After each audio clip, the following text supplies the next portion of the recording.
సరే gastric cancer అంటే ఏంటి సార్? అసలు గ్యాస్ట్రిక్ క్యాన్సర్ కూడా ఉంటుందా అనేది నేను ఇప్పుడే వింటున్నాను. ఓన్లీ ఈ స్టమక్ వచ్చే క్యాన్సర్ని మనం గ్యాస్ట్రిక్ క్యాన్సర్ అంటాం.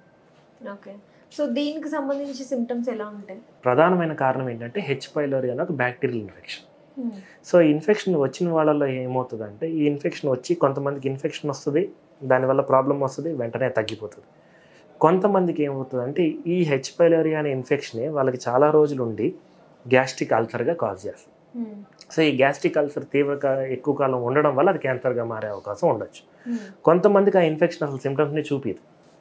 సో చూపించకుండా ఉండి దానికి క్రానిక్ యాంట్రల్ గ్యాస్ట్రైటిస్ అంటాం. సో అది దీర్ఘకాలికంగా వాపు క్రియేట్ చేయడం వల్ల అది క్యాన్సర్గా మారచ్చు.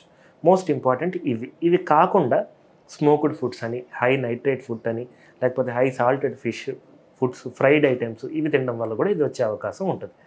సో ఇవన్నిట్లోనూ కామన్గా ఉండే ఫ్యాక్టర్స్ ఏంటి, ఈ సిమ్టమ్స్ ఎలా ఉంటాయి? ఇప్పుడు ఫర్ ఎగ్జాంపుల్ వాళ్ళకి గ్యాస్ట్రిక్ అల్సర్ ఉందనుకోండి, వీళ్ళకి కడుపులో ఫుడ్ తిన్నాక మంట వస్తూ ఉంటుంది. సో అందుకని వీళ్ళు ఫుడ్ తినడానికి భయపడుతూ ఉంటారు. ఆ ఫుడ్ తిన్న వెంటనే మెయిన్ ఆ కడుపులో మంట, కడుపు నొప్పి రావడం తీవ్రంగా ఉండడం వల్ల వీళ్ళు ఫుడ్ తీసుకోవాలంటే భయపడతారు. సో ఫుడ్ తీసుకోకపోవడం వల్ల సన్నగా అయిపోతూ ఉంటారు. సో కొంతమందిలో ఏమవుతుంది, ఆ వామిటింగ్స్ ఎక్కువ అవుతూ ఉంటాయి. ఆ వామిటింగ్స్ కూడా ఎక్కువ ఎలా అంటే రాత్రి ఫుడ్ ఏదైతే తిన్నారో అది మార్నింగ్ వీళ్ళు వామిటింగ్ రావడము, ఆ ఫుడ్డే ఎక్కువగా ఉండడము, ఫౌల్ స్మెల్లింగ్ అంటాం, అట్లాంటి వామిటింగ్స్ అవ్వడము. కొన్నిసార్లు కొంతమందికి ఏమవుతుందంటే మోషన్ జనరల్గా మనం చూసే normal colour is yellow solid stools అని.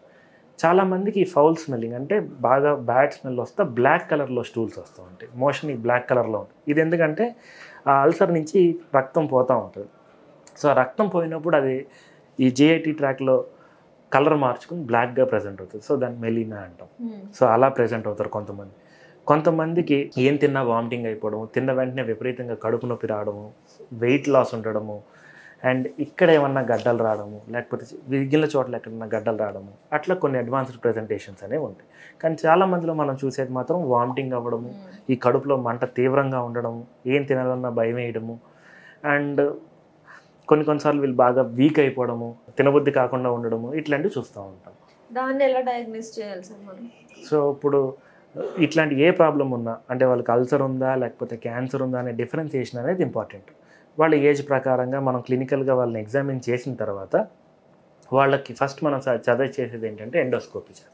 ఎండోస్కోపీ అంటే నోటి ద్వారా ఒక పైపుని పంపించి దాంట్లో మనం లైట్ వేసి స్టమక్ని, ఈసోఫాగస్ని చూసినప్పుడు ఏదైనా అల్సర్ లాంటి లీజన్ ఉన్నా లేదా ఏదైనా గడ్డ లాంటి లీజన్ ఉన్నా మనం ఒక చిన్న ముక్క పరీక్ష చేస్తాం.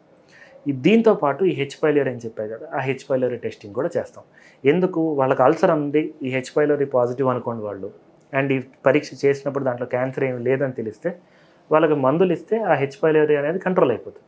అది కంట్రోల్ అయిపోవడం వల్ల వీళ్ళకి క్యాన్సర్ వచ్చే అవకాశం కూడా బాగా తగ్గిపోతుంది.